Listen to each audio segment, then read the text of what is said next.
To clean the device, first remove the catheter from the guide wire and turn the main power switch on the cutter driver to the off position. Advance the thumb switch to close the cutter window.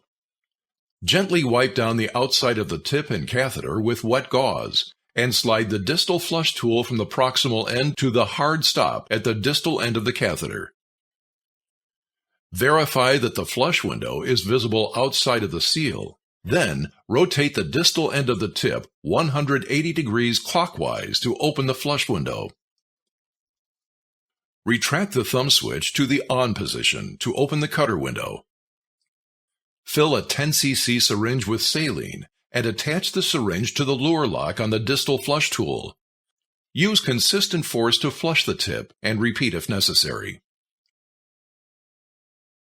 Use tweezers to retrieve exposed tissue from the flush window.